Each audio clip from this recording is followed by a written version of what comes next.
Question here, our friend, कि by using Newton-Raphson method, find the root of x4 minus x minus 10 is equal to 0, which is nearer to 2 and correct up to 3 decimal places.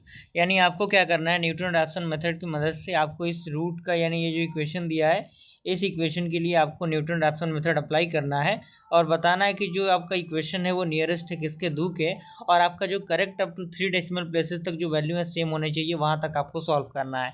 तो ये function यहाँ पे दिया हुआ है, ऐसे लिख देंगे हम लोग और इसके फर्स्ट ऑर्डर डिफरेंशिएशन को निकालेंगे। तो यहाँ पे वैल्यू हमारा ये मिलेगा और उसके बाद हम क्या करेंगे, x0 को फाइंड आउट करना होगा। तो heat and trial rule apply करेंगे। तो यहाँ पे x0 का वैल्यू कितना होगा, 2 हो जाएगा, क्योंकि नेगेटिव वाले वैल्यू को हमें पुट करना है। अब यहाँ पे x0 का वैल्यू 2 आ गया, तो इस x0 के वैल्यू को यानी 2 का जो वैल्यू निकला है 2, उसको हम क्या करेंगे, फंक्शन के अंदर पुट करेंगे। तो जैसे ही आप फंक्शन के अंदर पुट करते हैं तो एफ x0 का जो वैल्यू आता है वो 31 निकल के आता है। अब यहाँ पे क्या करना है, first approximate root find out करना है by the Newton Raphson method.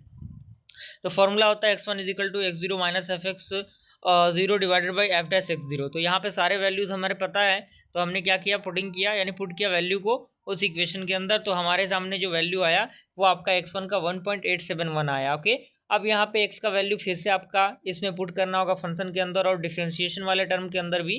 तो फंक्शन के अंदर fx1 आपका ये वैल्यू निकल के आया और डिफरेंशिएशन के अंदर आपका वैल्यू ये निकल के आया। अब इन दोनों वैल्यूज़ को हम सेकंड अप्रोक्सीमेट रूट वाले के अंदर पुट करेंगे फॉर्मूला में। तो यहाँ पे हम पुट करते हैं तो आपका जो x2 का वैल्यू है 1.8557 आया। ओके, अब अगेन हम इसको फंक्शन के अंदर पुट करेंगे तो हमारा ये दो इक्वेशन मिलेंगे, एक सिंपल फंक्शन के लिए और दूसरा डिफरेंशिएशन वाले टर्म के लिए।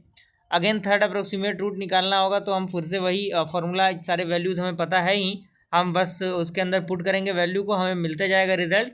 और ये आपका फाइनल जो रिजल्ट है वो आपका 8.556 के अप्रोक्स आपका आ जाएगा।